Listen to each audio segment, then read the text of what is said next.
G'day, everybody. So we're just having a bit of a laugh here, Jane and I.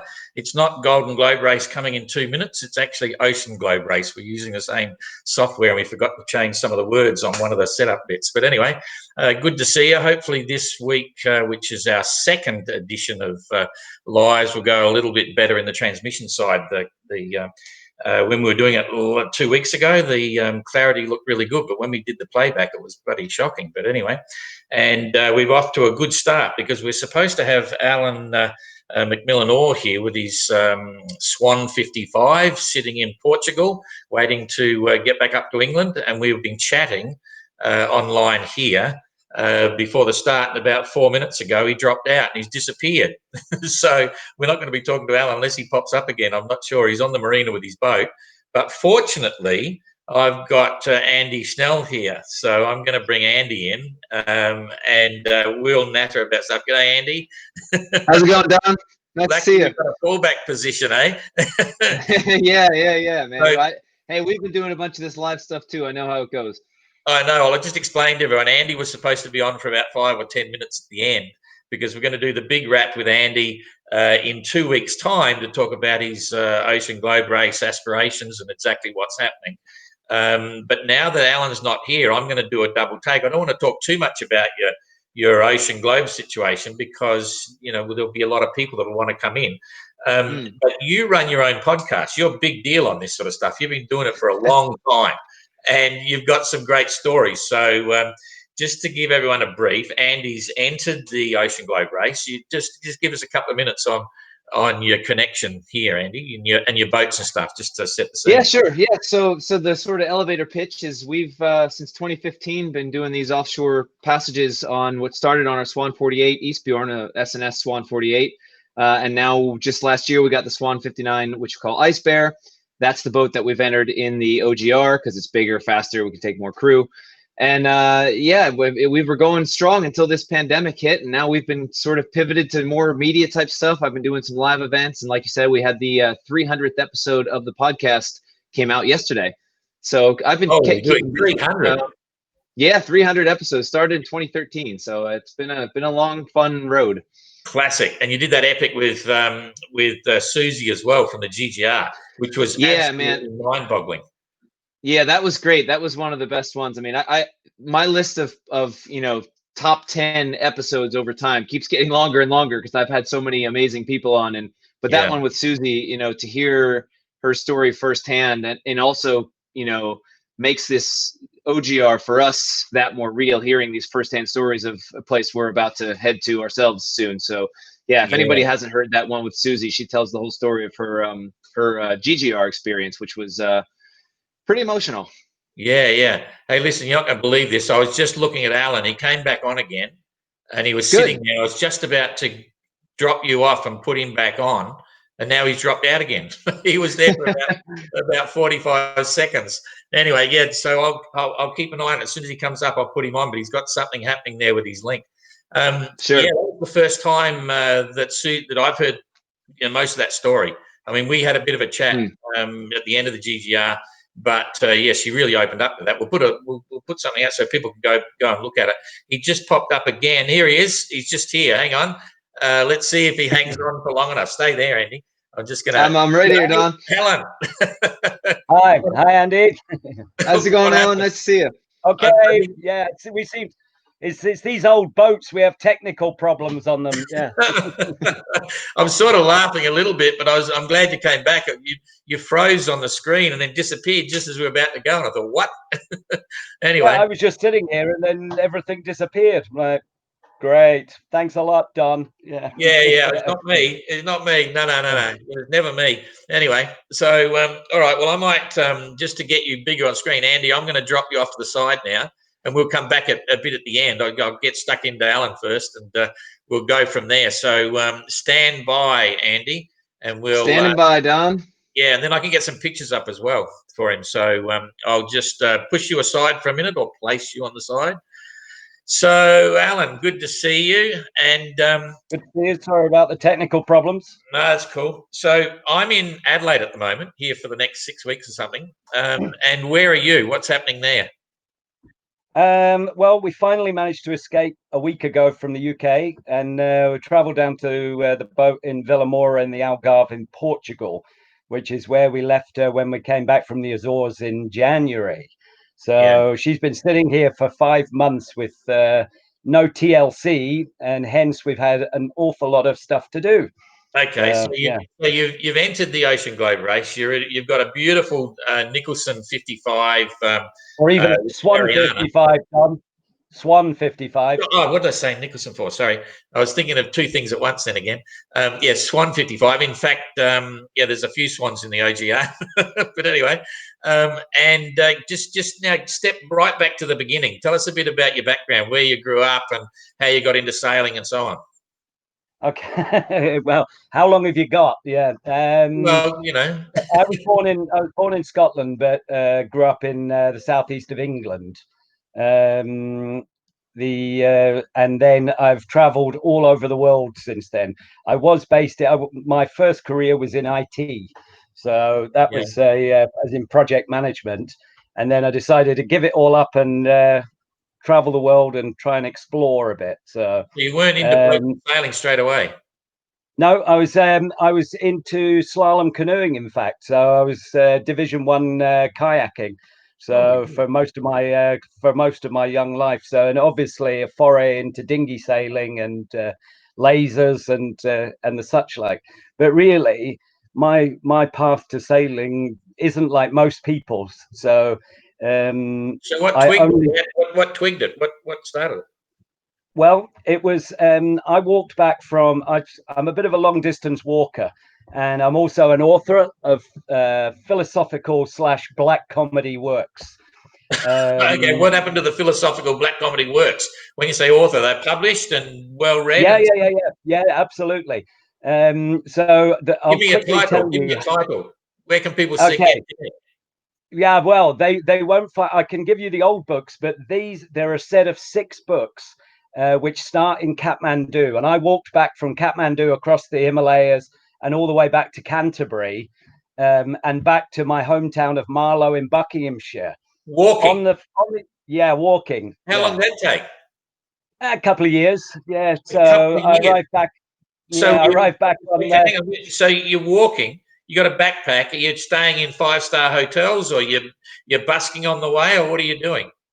Pretty much sleeping. Yeah, depends where it was. So, but yeah, I've had some sleeping by the side of the road, some beautiful experiences and some pretty horrendous experiences as well. So, but if I just connect you to the sailing, the idea was the first book, which starts in Kathmandu, is called Three Men and a Goat. Now, Jerome K. Jerome wrote Three Men in a Boat. Oh, I was In just going to say that sounds vaguely. I in wouldn't like 18 it. he wrote Three Men in a Boat in my favorite pub, the Two Brewers pub in Marlow. He wrote that book there, and that's Yeah. also my favorite pub there. So all the books connect back to this pub in Marlow via Kathmandu. Right. And the final book in the series, which hasn't been written yet, is called Ariana Saves the World, and it's all about the young girl that the protagonist meets when he's walking along the way. And Ariana Saves the World should be about the Ocean Globe race, like. that's right. And so, hence, and I could not work out how to finish these books. So, and I thought, how does she do it? And I couldn't understand. And suddenly it came to me when I was up in the Kyles of Bute, just off the Isle of Arran, when I was up for my mother's funeral, and I saw a sailing boat pass by and went, got it. And from there on, I started yachting. You're So, and kidding it's me. been How long ago was that? 3 years ago. So 3 years ago. and That's when you. and it's been an intensive, yeah, absolutely. So Okay, hang on, before we keep going forward. So these books, are they like bestsellers, or are they just average sellers, or they're not electronic the published first hard copy? the all of those books are waiting for the final book to be written before they're released. So there's 6 Okay. different books, but the original the original books called The Natural Mind which is a philosophical undertaking, which took me 6 years and cost me many relationships. so that's what I said. It's, you know, when people want to talk about sailing, it all links into, you know, my life and, you know, my love of the ocean, and, you know, the whole point about the boat was freedom, and then getting locked down in England during this virus. I knew I wanted to go to sea, and I couldn't go to sea. So okay, yeah. so I'm a bit gobsmacked there because we spent a bit of time together in Germany, you know, like earlier in the year. Yeah, but I didn't know any of that. So you've been sailing so for I don't 15 years. it takes too long to explain to people Yeah. everything. So Okay. So how many boats have you owned? this is my first boat. Sheepers. Why did you decide on a Swan 55? Because I was sailing in Spain and on a Beneteau, and I saw it. I saw a swan sitting there, but a smaller Sparkman, and someone said that's a Sparkman and Stevens swan, and I said, you know what, I want one, but I want it bigger. So yeah. So was that before or after the OGR connection? No, it was before. So Before. I always, yeah, the OGR for me, that was a stroke of good fortune that you put that up just at the point I was trying to decide how the boat would go around the world. Well, I remember So the first connections. You were saying, "Oh, you're going to go around once and you come back and then you'll do it again." But now yeah, it's so a different track. You know, like and so we've been all over. We were set up. You know, the boat we've spent a lot of money and a lot of time on the boat getting her ready, and yeah. it's just been one thing after another, like slowing us up. Welcome So, to the but world of we're boats. almost ready to go. I beg Yeah. your pardon? Welcome to the world of boats. You know, I've had a lot of boats, and believe me, it doesn't get any better. But Yeah, anyway, absolutely. So, that's amazing, Crokies. Your crew are going to have a hell of a ride. You're going to have you're going to have a library with the 6 editions on the boat, so they can read them as they're doing the sessions. You know. well, that's a good idea. Yeah, well, they have to buy. I think I'll try and make them all buy a copy first. Yeah, at least get some money out of them. Yeah. Okay. Crikey. Um, So you knew so, nothing about the Whitbread race or nothing about really the Volvo race? oh, I've always, like I say, I've been involved in all sorts of sports my whole life. Yeah. So it's not you know, I'm also a marathon runner as well. So snowboarder and, you know, kiter and yeah. So it's not, but you have to, you know, when everybody else I listen to and everybody else I talk to, they all say, well, you must be, you know, you must have 30 years of experience. You must be, I'm like, no. But Well, what I do have is a single-mindedness, determination to complete a task. And the task for this is to get around the world and win the OGR would be nice. yeah, exactly. So, Listen, you need to come in center screen and here.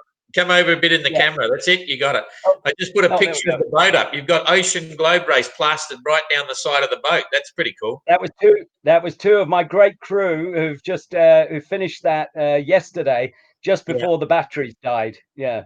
So Great yeah. boat. So It looks like we're going to have 3 in the race. yeah. Tapio is got one of the yawls. You know, beautiful boat. So what do you Yeah. now that you've been sailing your first boat for a while? What do you think of it? She is an amazing ocean boat. She's everything I'd wanted in a boat.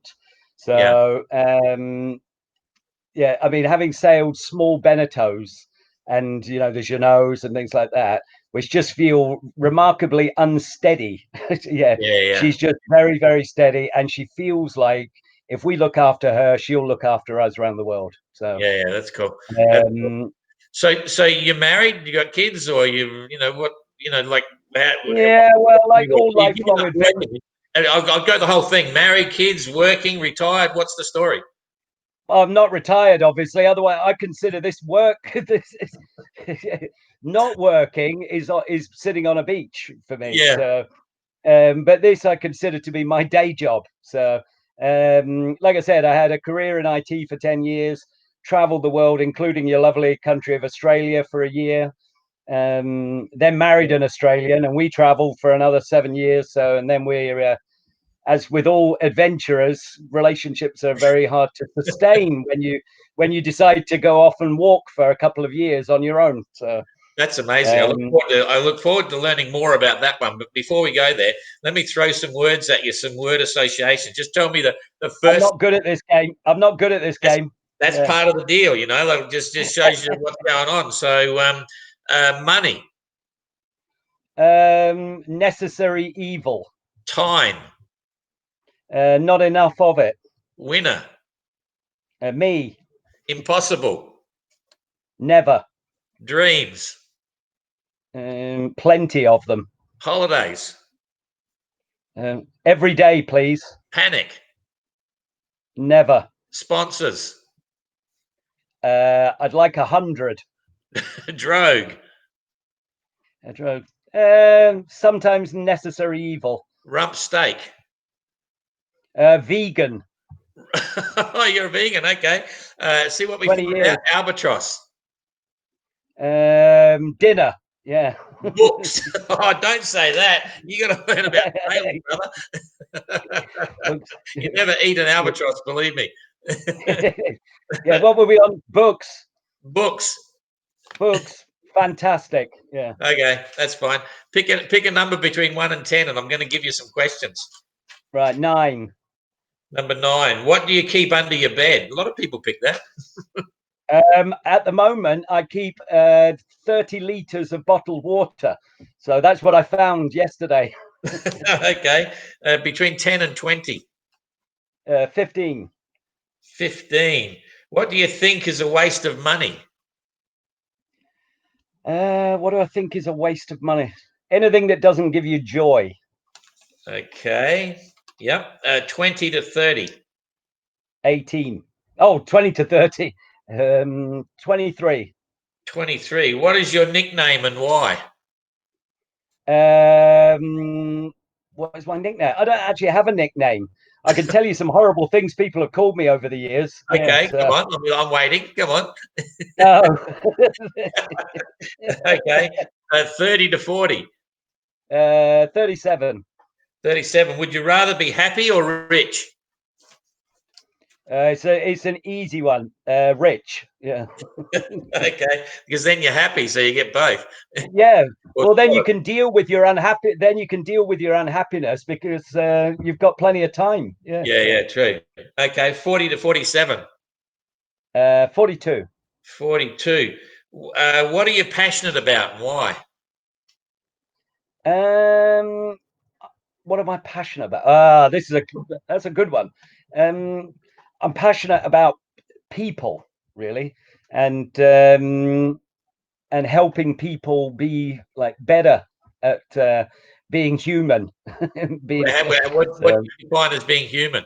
Because we always say, I don't know. I don't know. I think I've spent years trying to help people be a bit kinder to each other, and I find in the sailing community, I think you find a lot of very, very good-hearted people. So they seem to be a decent lot compared with the land lot. And sailors don't start as many wars. Yeah, well, not these days. Yeah. Yeah, that's right. Okay, that's fair enough. All right, now for something completely obscure. Pick a letter between A and N. Oh, G. G. If you're stuck on an island and you've got plenty of food and water, what 2 items do you still want? By yourself, stuck on Is this an island by yourself. Yeah. You've got plenty of food and water. I'd say a woman and some music. I think that would be. Why the music? Well, because then you can, if the woman keeps complaining all the time, you can turn the music up to drown her out. So. This is a joke, by the way. Please edit this. Okay, so you're currently married or single? No, I'm single at the moment. Oh, right. Okay, so hence the music. Yeah, funnily enough. Yeah. Okay. Yeah. Look, I got to tell you, this conversation is going to get very obscure because Andy is quite a character, married, just had kids, and anyway, here he is. You're back on, Andy. Did you copy all that? Hi guys, I've been enjoying this. This is great. Andy. I think you two guys are cheese and chalk. You know, but you both like Norton Swan, of course, so that's cool. Well, people know a little bit about you, Andy, but good to see you. I just saying next week when we come on, because is it Maria or Mia? Because well, both actually. Her real name's Maria, but she's Mia. yeah, because she's going to be sailing OGR with you, right? That's the plan, at least part of it. Yeah, I mean, we just had a newborn son. He'll be about 3 by the time to come. So, at the very least, we're doing the Cape Horn leg together. We made a pact for that. Yeah, okay. So I reckon next week you should both be up, eh? I think it'd be Yeah, really yeah, cool she's to have here. both of you She's home. because, We're at our house in Sweden, so that's fine. That'd be great. yeah.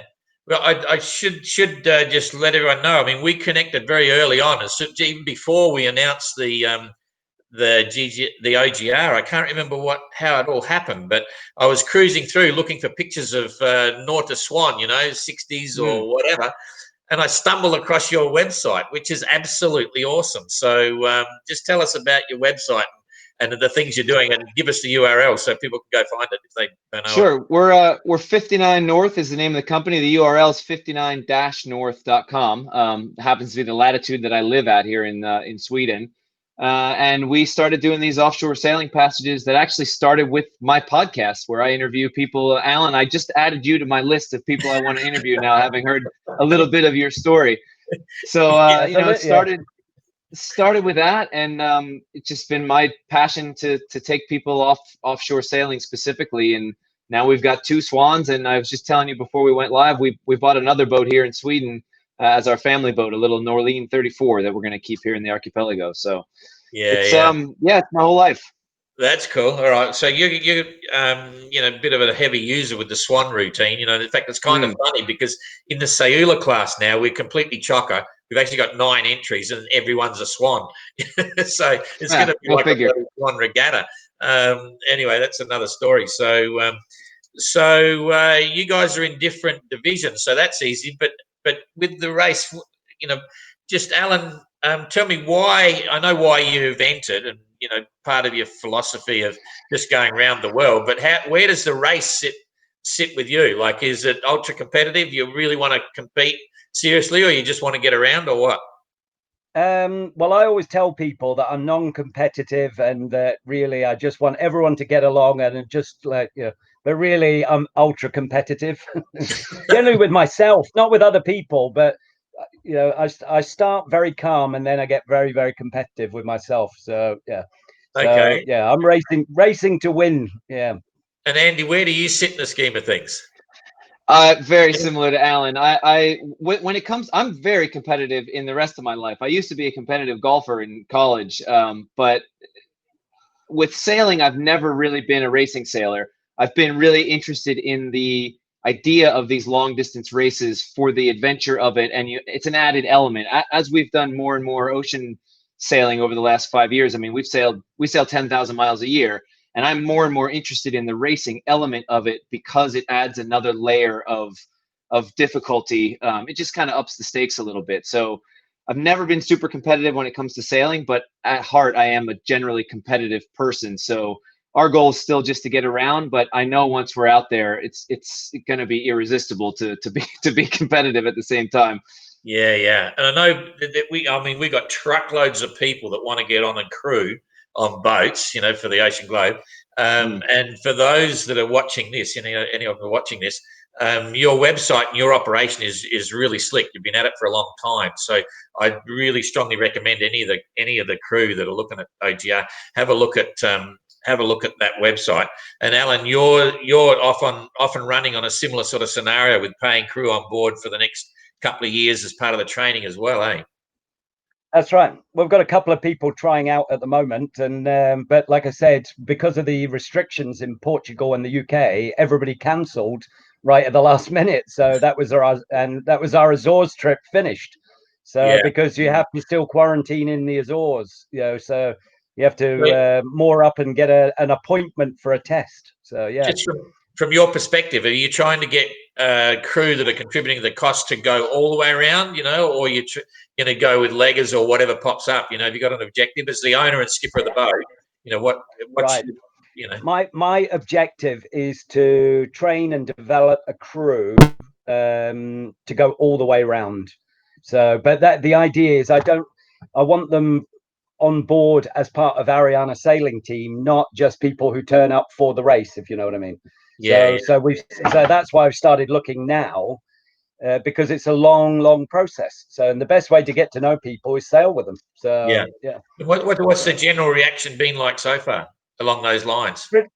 Pretty good. I mean, it's been half and half. I've had 60 inquiries so far for this year. Sailing up to Cape Town and then back via St. Helena and back to the UK.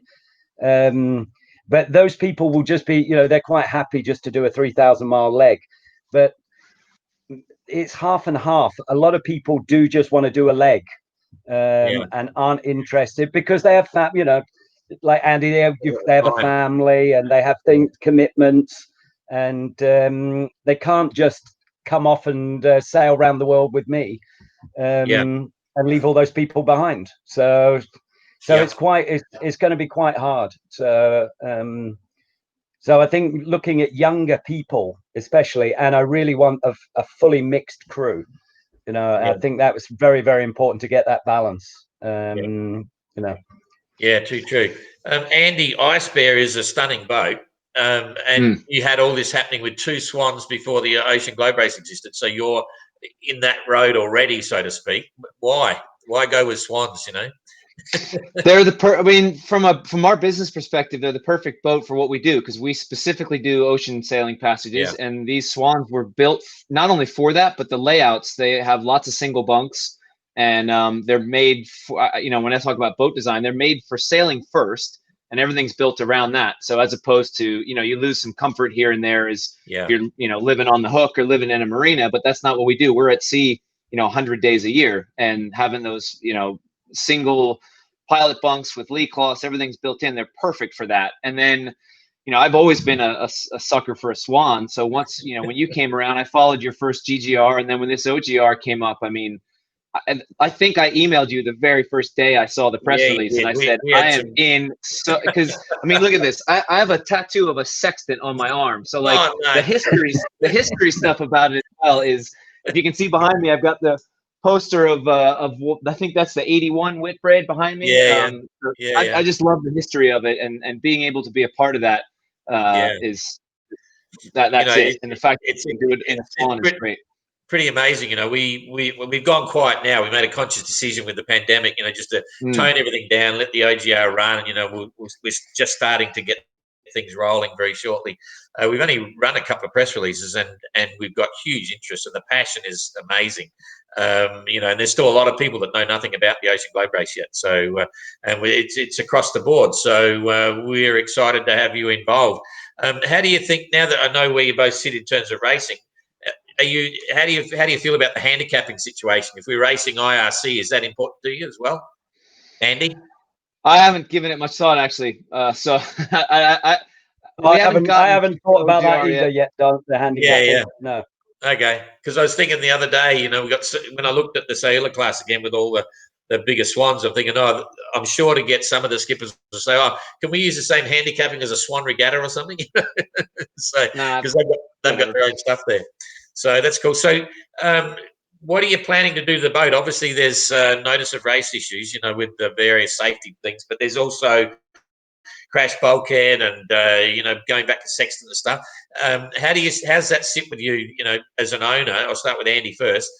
With your boat, is it because you would have assessed it now, is it a major challenge, or is it, that's cool, I can do that? Well, we're in a slightly different circumstance than some of the other boats, because we're commercial, so we have to be coated, and at the moment we're actually installing the watertight bulkheads to meet the coating requirements for Cat 0 for the MCA. So that we have to do whether we do OGR or not. So the boat's going to basically meet the OGR specs sort of by default because of what we have to do for the business. We weren't going to do that this soon, but with the pandemic we have time now, if nothing else. So so that's happening back in Annapolis. We're going to start on that project. But no, that stuff, I think the safety stuff and the preparation stuff is really key to how we've run this stuff all together. So you and I, Don, are definitely on the same page when it comes to all the requirements you had in place. The only couple of things that I think I lobbied for in the beginning was the inclusion of Dyneema for some standing rigging, just as a safety thing.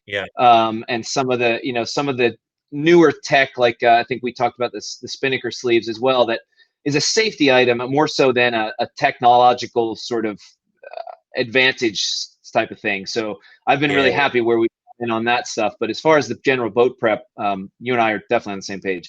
Yeah, well, both of those things are in now, as you know. You know, we got that. We listened to what entrants are saying, especially in the classic challenge.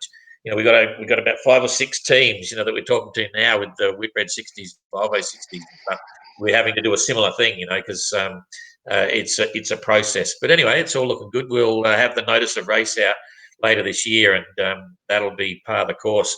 So, Alan, what are you going to do for food? If you're vegan, that's going to be interesting, because I'm sure there's going to be some steak eaters on your boat. What's the deal? Are you going to force them to go? I know. You see, this has always been the ethical dilemma, isn't it? Do you become the militant vegan and test everyone before they come on board, whether they're a meat eater or not? Yeah. I think what I've never said to people on board, no, you can't eat meat, and you can't. We don't carry any fresh meat. It's not. We don't carry fresh cheeses and things like that. I've started each passage with a pack of sliced cheese and a pack of chorizo, and I generally cook because I know what I like, so I'll cook for everyone, and I just make veggie stuff, and people are happy with it. So you know, it's all about your approach to food. And Alan, it's funny you say that, because it's just easier to cook. We're not vegetarian, but we tend to cook vegetarian on our passages as well, because it's just easier to store that stuff on the boat. And if you do it right, people don't even notice. No, I don't think. I mean, my vegan lasagnas, people they swear it's meat. So yeah. But one of the things that we're going to be trialing out, I've been a big advocate of solar cooking for many years. So, and I've like handmade my own solar cookers to carry backpacking. But we bought some new ones from a company called GoSun in California. So we're going to be trying out these new solar cookers on passages over the coming months, including a solar fridge that's got its own solar panels and makes ice, so which is great. It's fantastic. So, but the solar cooking is just another aspect of if you think resilience, you know, if the gas isn't working, you know, you know, when we were talking about safety, how many crew? Sorry, how many crew are you going around with, Alan?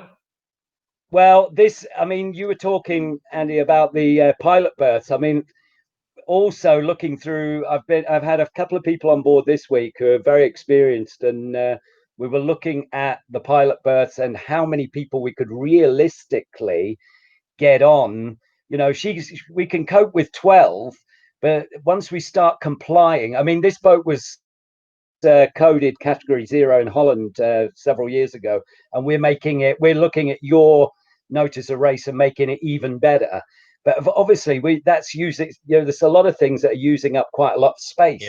So at the moment it's looking at 8 at the moment. So might be. So that's an evolving process. You plus 8 or just 8 in total?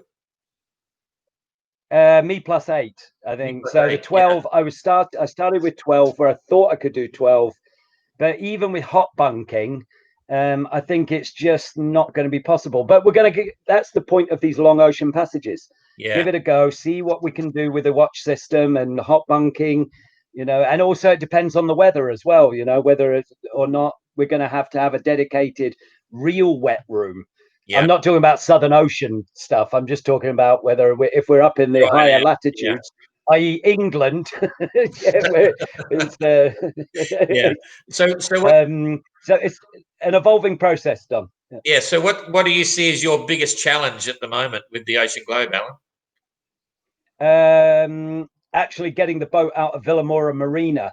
It's been we've had so many problems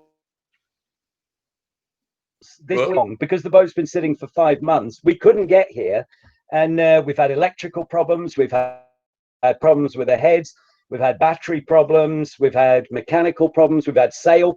We've got a new mainsail that's just come from a company who shall remain nameless, and it has been measured wrong.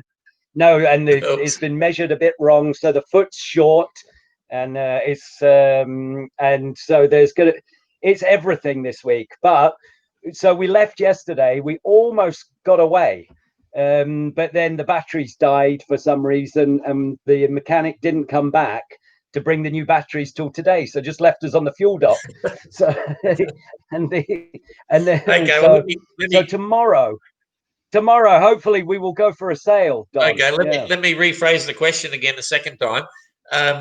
What's your biggest challenge when you actually get in the race? You cross the start line. To get around the world, what do you see? Right. So across getting to the start line is Yeah.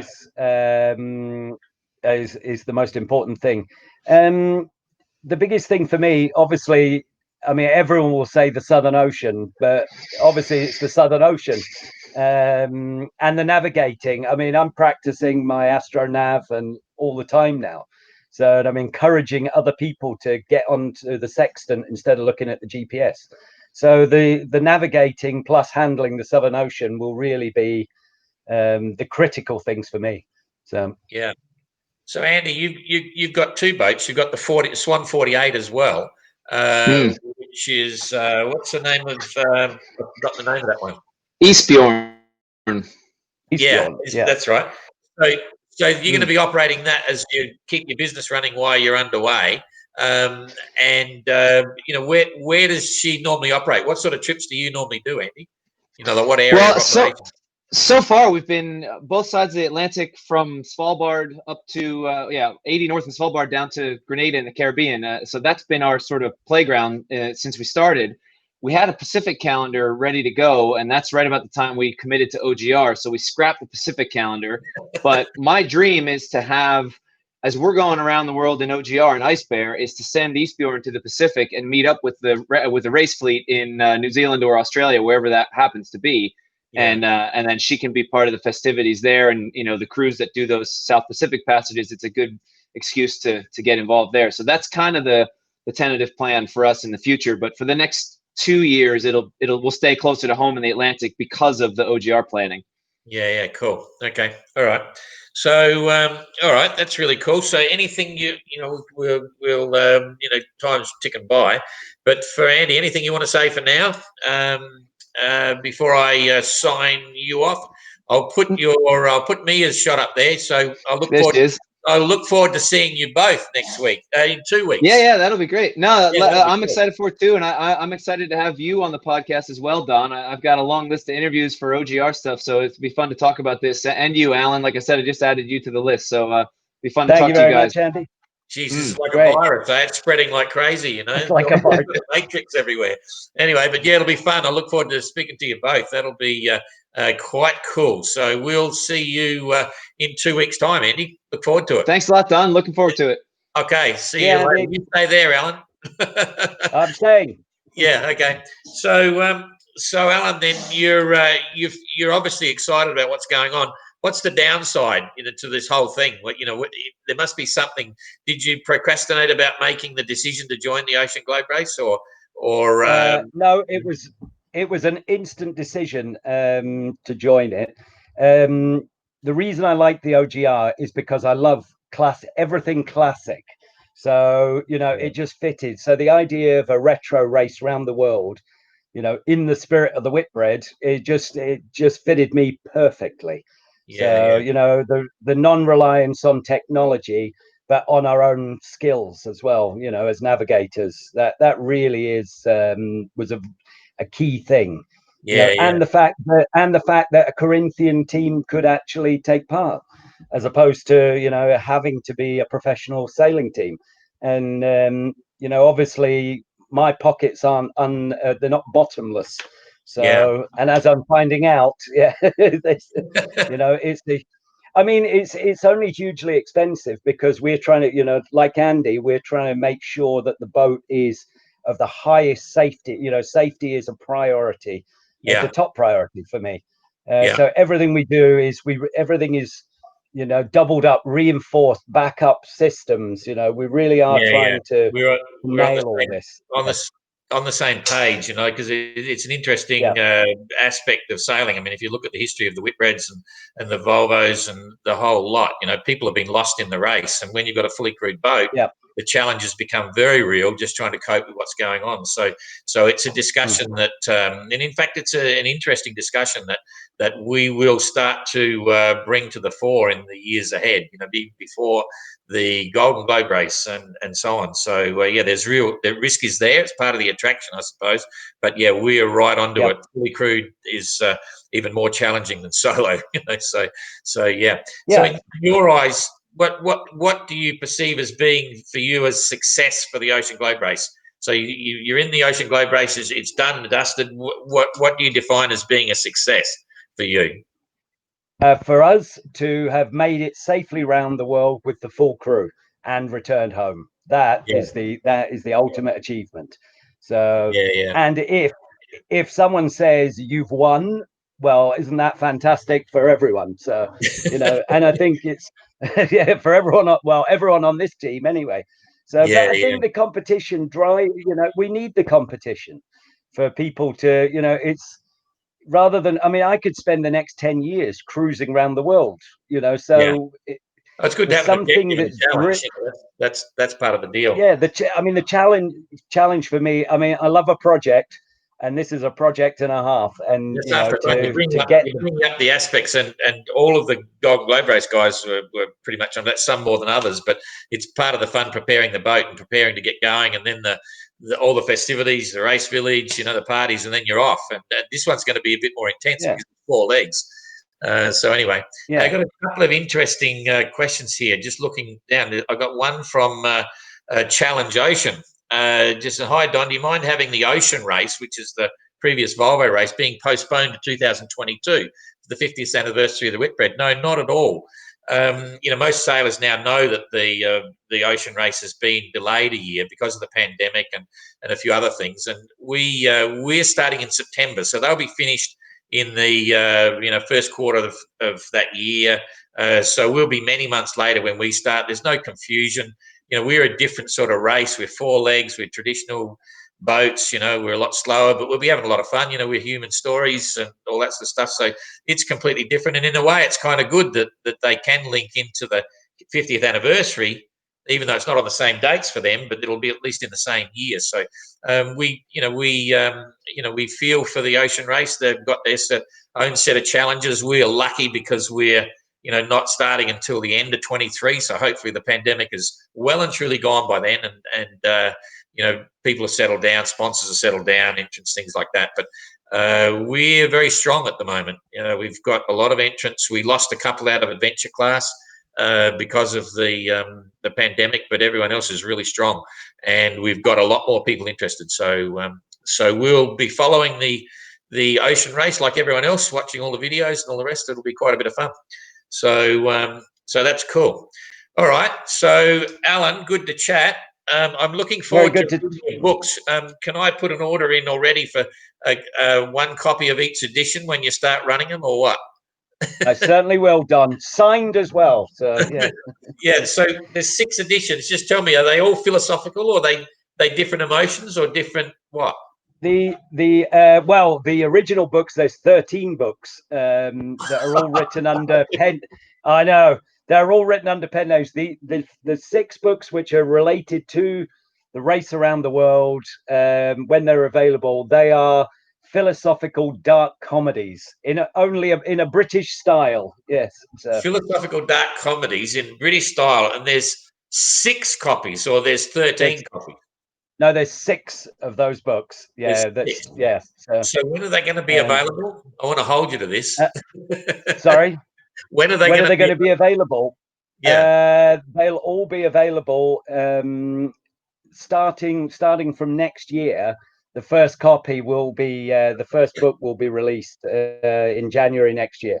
Okay. So, and then but the final book can't be written until the Ocean Globe race is finished. So, you know. Yeah, it's going to be quite interesting. I'm going to follow you up on that. Jeepers, you're a crazy guy. Honestly, I didn't know. Thank you very much, Don. Yeah. I'm looking forward to spending some time. I don't know when it'll happen, but we'll get somewhere and have a bit of a natter, eh? So. Definitely looking forward to it, Don. Yep. All right. So good to chat. Thanks for turning up. I'm glad you didn't disappear. And show us around your boat. Just turn the phone around. Just give us a quick turn of the cabin. Do you want a quick? Yeah, do you want a quick view? Yeah, give us a quick TED tour. Yeah. Okay. So this is the yeah. So there we go. Yeah. You can go through Wow. and through to the cabins there. And would you like a quick look on deck, Dom? No, give us a good look at the interior first. Pan back. Yeah, just good look put the camera down a bit. Oh yeah, Right. very nice, eh? Not much Nice carbon galley fibre there. for around. Not much carbon fibre for around the world racing boat. Yeah, very cool. Yeah, very nice. And Yeah. we even did the tidying up for you today. So yeah. Just look at the nav station. That looks pretty cool. Yep. Pretty So there we functional. go. Okay. So give us a look at the quarter berths, the quarter cabins. On the quarter cabins. sec. The quarter berths. The what? The quarter berths. Quarter cabins, you know, down the tunnel, down beside the cockpit. Hang on a second. You've got those. You got the pilot berths, yeah. Not a berth and settee berth. The ones down the back, the quarter berths. The aft berths, you mean? Yeah, the aft berths. I didn't. Do you know why I didn't take you in there? Because there's a naked man sleeping in there. So here we are. I'll wake him up. Yeah, there we go. So there's the quarter berths here. Yeah, that's cool. And there we have it there. So it's a bit tight in there. Yeah, that's cool. All right, we'll let him sleep. Oh, that's too much. We saw too much. All right. All right. Thanks, Alan. Good to chat, eh? So we'll see you again. Thanks, mate. Bye-bye. Okay. Cheers, mate. So, that was all very cool. Thanks very much. And we'll see you in 2 weeks. And I'll highly recommend 2 weeks. I mean, Alan was a bit of a classic. I just learned a few different things there. But I've got to say, the guys from 59 North, they're a story. And they're good fun. And they're a great couple. They've been doing amazing things. I was quite surprised when I stumbled over them because of the OGR. So we'll see you again in 2 weeks' time. Thanks a lot.